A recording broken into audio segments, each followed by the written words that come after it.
China headlines on this Wednesday afternoon, January 4th. Beijing denounces COVID-19 screenings for travellers from its borders, threatening to impose a similar testing mandate on those entering China. Meanwhile, the government here reiterates intentions to front-load this year's budget to prop up the local economy amid the global uncertainties.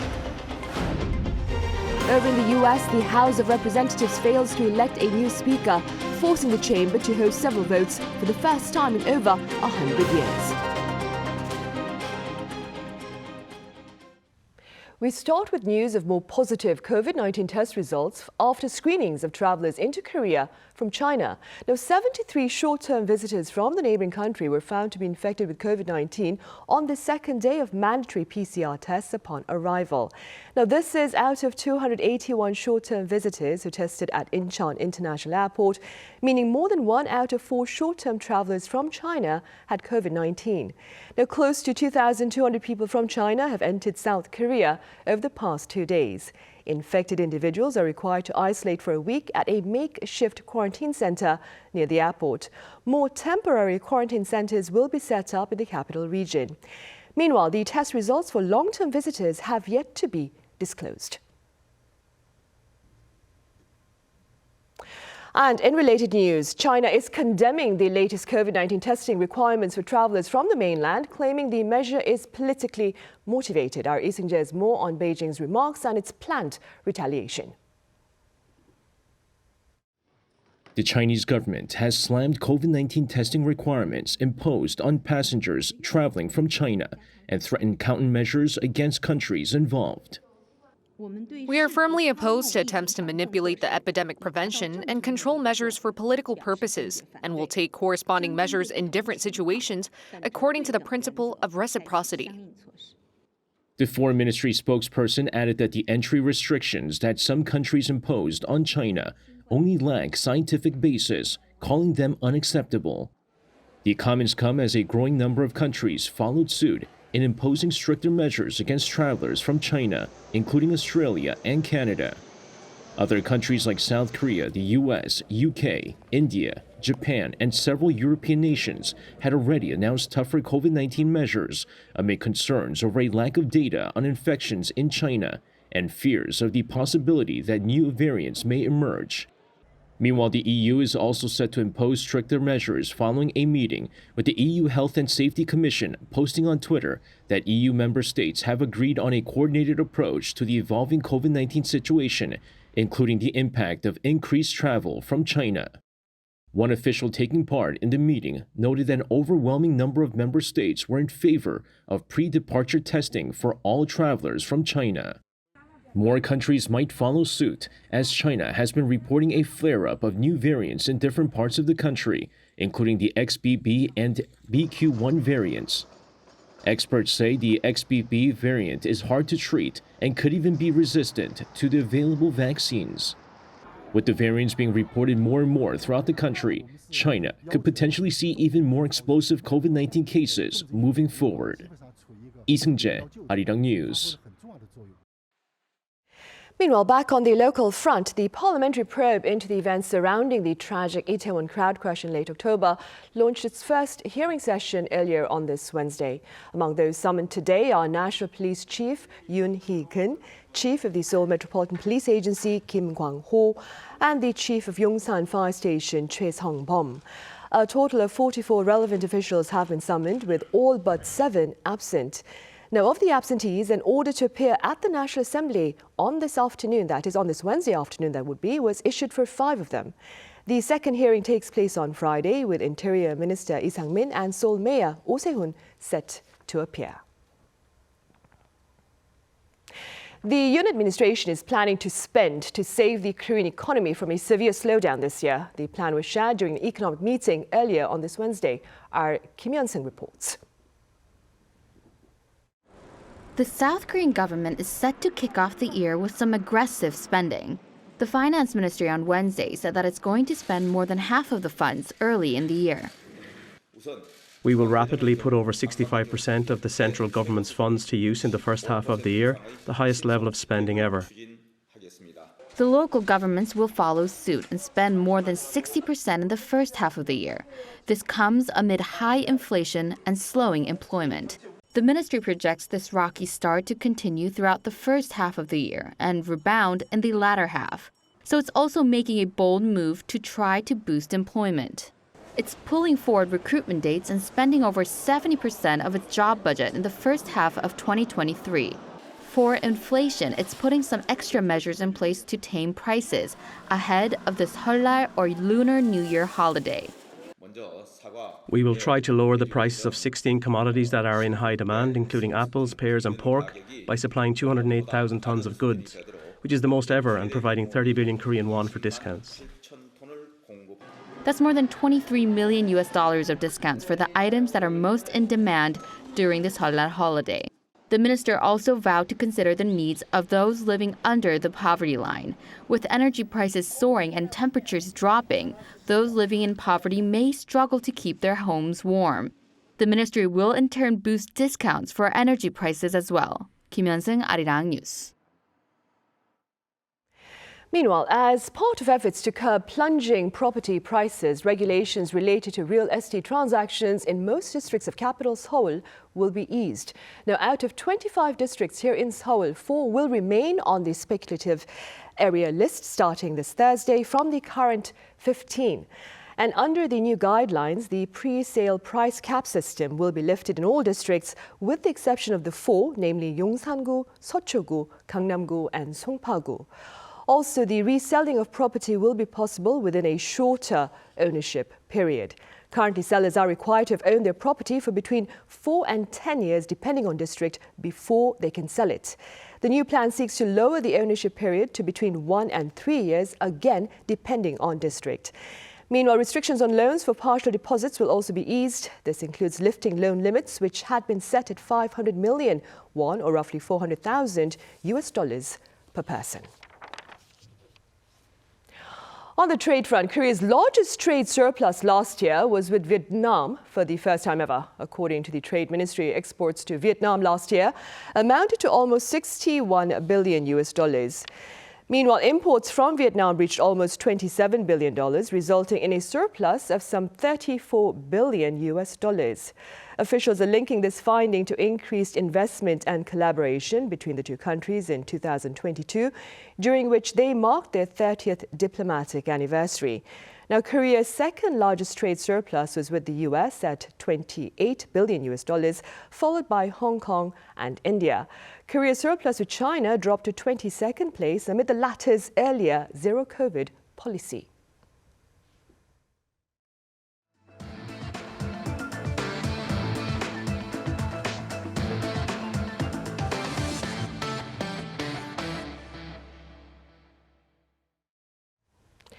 In the U.S., it's looking to be a tough tide as the House of Representatives fails to elect a new speaker, prompting the chamber to hold multiple votes for the first time in over 100 years.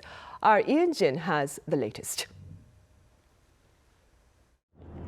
This new year brings with it a new U.S. Congress, and lawmakers from the House and Senate convened Tuesday at noon to mark the start of the 118th Congress. But before 82 new members are able to take their oaths of office, the House needs to elect a new speaker. After 4 years as minority leader, Republican leader Kevin McCarthy was met with resistance for a second run at the speakership. To win the race for speaker, McCarthy must win an absolute majority of the votes cast, not the majority of the full membership, with the threshold for a majority lowered if a representative chose not to back a candidate. With the number of voting members on Tuesday, 218 votes were needed for a majority. But neither candidate was able to win on the first ballot, with 203 votes for Republican leader Kevin McCarthy of California and 212 votes for Democratic leader Hakeem Jeffries of New York. This marks the first time a speaker hasn't been elected on the first ballot in 100 years. And even after a third vote, Congress was not able to decide on a new speaker. No person having received the majority of the whole number of votes cast by surname, a speaker has not been elected. With 19 Republicans voting for neither nominee, the fight for the position of power and the uphill climb for McCarthy leading up to Tuesday's vote will continue for at least another day. So we may have a battle on the floor, but the battle is for the conference and the country, and that's fine with me. House Minority Leader Hakeem Jeffries told reporters he's looking for a partner to solve problems for the American people, not to help Republicans with their problems electing a speaker. The last time that a Speaker of the House was not elected on the first ballot was in 1923, where under different circumstances, 9 ballots were needed for the Speaker to be decided.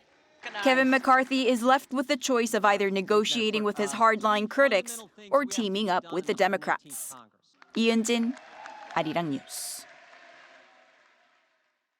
And staying in the U.S., authorities there have shared concerns over North Korea's brinkmanship and belligerence. In a briefing on Tuesday, State Department spokesperson Ned Price claimed it was unfortunate that Pyongyang appears to have opted for provocation over dialogue.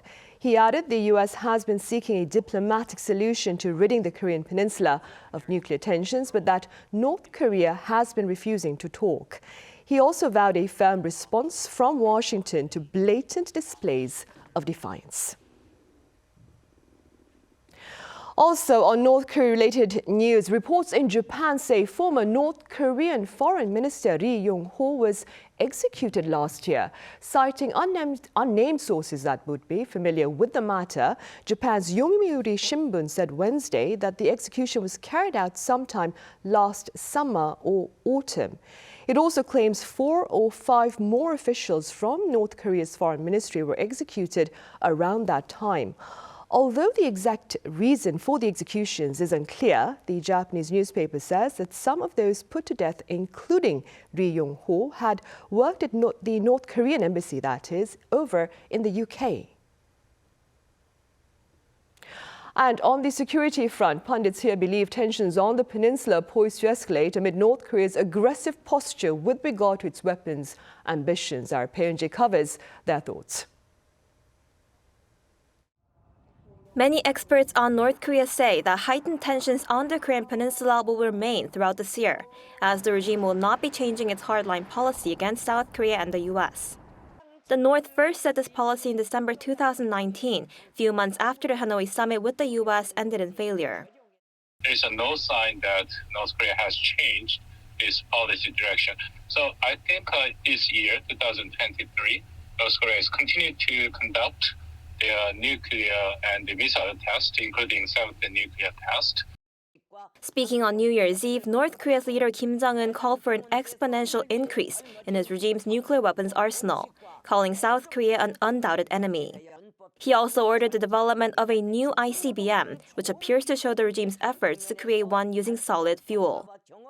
Unlike liquid fuel, solid fuel missiles do not require a complicated piping and pumping process to feed their engines, allowing them to be launched quickly. Also, because they don't need separate troops to pump fuel, they can enhance the operational effectiveness of the military. As for the ICBMs they already have, Kim Jong-un's influential sister Kim Yo-jong even hinted at the possibility of test firing its ICBM at a normal launch angle instead of a steep one, which would allow the missile to fly at a normal trajectory. By April, the North plans to complete preparations for its first military reconnaissance satellite. Although it's up to the determination of the North Korean leadership, it's likely that the regime will speed up its weapons development this year instead of choosing to return to talks. Peunji, Arirang News. The age-old wisdom is that practice makes perfect, and this is precisely what researchers are hoping to ensure for those seeking to decommission nuclear power plants by offering them the chance to try things out under simulation. Our Chung Won-ju tells us what this means.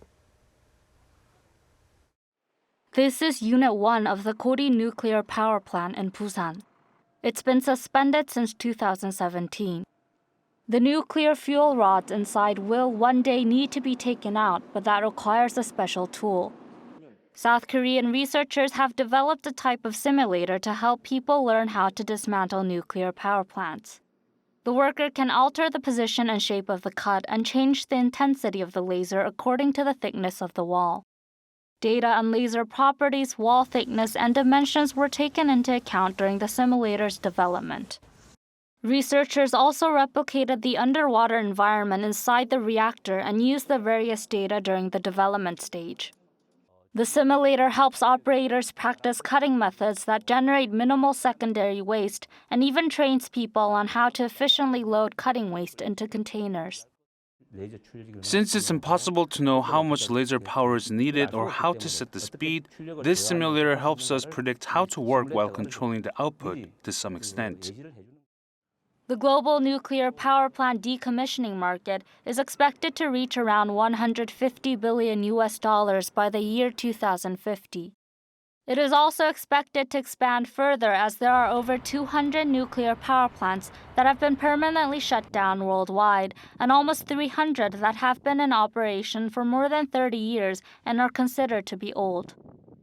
There are, however, only 4 countries, the United States, Japan, Germany, and Switzerland, with experience in decommissioning nuclear power plants, and all these countries have dismantled them in the traditional way, by sending workers into the reactor. South Korean researchers hope to become competitive in the global nuclear power plant dismantling market with the newly developed simulator. 정은주, Arirang News. In other news, the city of Sejong continues to seek ways, that is, to incorporate drone technology to render life more comfortable and convenient within its community. Our Cho Sung-min shows us how. This drone slowly approaches a piece of glass on a metal frame. With the slightest of touches from the small pointy tip, the glass instantly shatters into pieces. The glass that just broke is 12mm thick tempered glass, most commonly used in skyscrapers. It produces a liquid that's made to extinguish fire from midair. It's been designed specifically and locally for firefighting.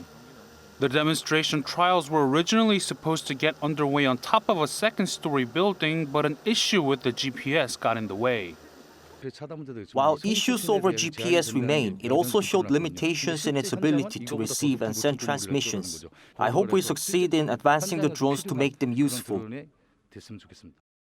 For the second year straight, Sejong City is running a project to establish tangible ways drones can be used in the city. City officials say their continuous work has enabled their public traffic managing drones to have autonomous flying functions and have improved their road condition detecting accuracy from 70% last year to 90% this year. In the case of patrolling drones, they are now equipped with anti-crash sensors, which helps them avoid crashing into structures and buildings. The drones made for delivery are advanced enough to drop packages while airborne. We have conducted various tests and are planning to keep working on and advancing our drones ecosystem so that it meets the standard of Sejong City, the future strategic capital. The city plans to extend the special unrestricted drone zone, which is slated to expire next June, and continue expediting the developments of cutting-edge drone technologies. Cho Sung-min, Arirang News.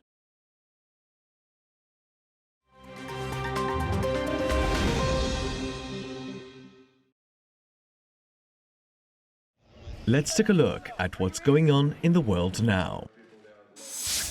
In Israel, a visit by the country's right-wing national security minister to a holy site in Jerusalem has sparked uproar. The minister, Itamar Ben-Gvir, visited on Tuesday morning local time the site known to Muslims as the Al-Aqsa Mosque compound and to Jews as the Temple Mount. The compound is considered the third holiest site in Islam and the most sacred place in Judaism. The 13-minute visit comes against the backdrop of a newly sworn-in nationalistic Israeli government under re-elected Prime Minister Benjamin Netanyahu. Currently, only Muslims are allowed to pray at the site, something the newly sworn-in minister wants to expand to include Jews. Palestinians have condemned the visit, and Ben-Gvir has been criticized by others for stoking tensions in the region. In New York, a man accused of wounding 10 people in a shooting on a city subway train last year has pled guilty on federal terrorism charges. 62-year-old Frank James pleaded guilty to all 11 indictments against him, including 10 counts of committing a terrorist attack, one for each gunshot victim. He also admitted to one count of discharging a firearm during a crime of violence. Prosecutors say that in April, James put on a gas mask and set off a smoke device on a crowded train before firing a handgun 33 times. James could face life behind bars, though prosecutors have indicated a willingness to reduce that to a sentence in the 30-year range, if he shows sufficient remorse. The sentencing will be made at a later date. Turning over to California now, where 4 people were saved in a dramatic rescue operation after their car crashed off a steep cliff near San Francisco. The crash occurred Monday local time when a Tesla carrying 2 adults and 2 children veered off a highway and fell 76 meters onto a rocky beach. Firefighters had to rappel down the cliff to reach the crashed car before a helicopter airlifted the 4 people in the car to safety. According to officials, none suffered serious injuries, despite damage indicating that the car flipped several times during its fall.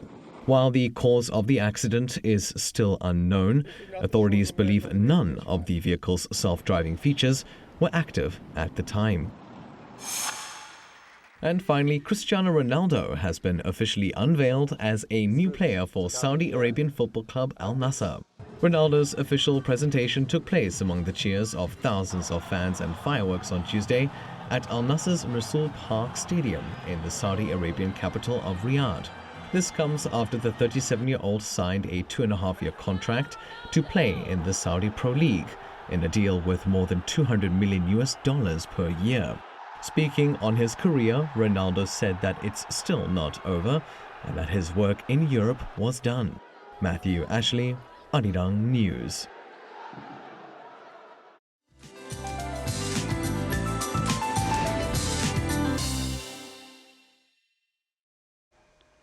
Hello, I'm Lee Ji-hyun with the latest weather updates. The cold snap eased a little this afternoon, and we can look forward to higher temperatures than the seasonal norms tomorrow afternoon, so please hang in there. But the air quality looks to get worse along with warmer temperatures tomorrow. Meanwhile, most of the capital is under a dry weather advisory, while a dry weather warning has been expanded to more regions along the east coast with strong winds, which will make dry regions even drier. So fire safety is a must around this time. Afternoon highs in Seoul are above freezing this afternoon, while southern parts of the country are seeing highs that are higher than average. Most regions are having sunny skies with decent air quality. Looking ahead, a nationwide mix of rain and snow is in the forecast for the end of the week, and hopefully that helps to ease the dryness in the air.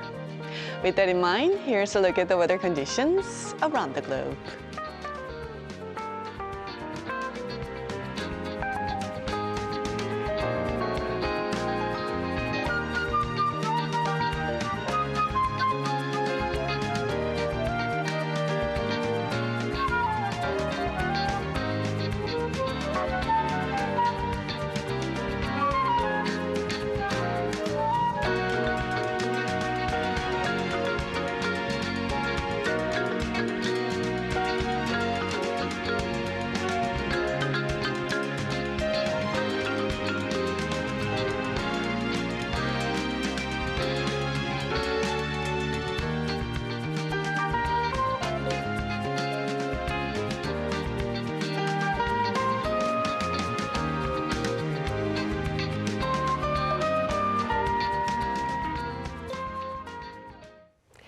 Right, and on that note, we end this session of the Daily Report. But do stay with us for our panel session coming up right after this break. Thank you for now.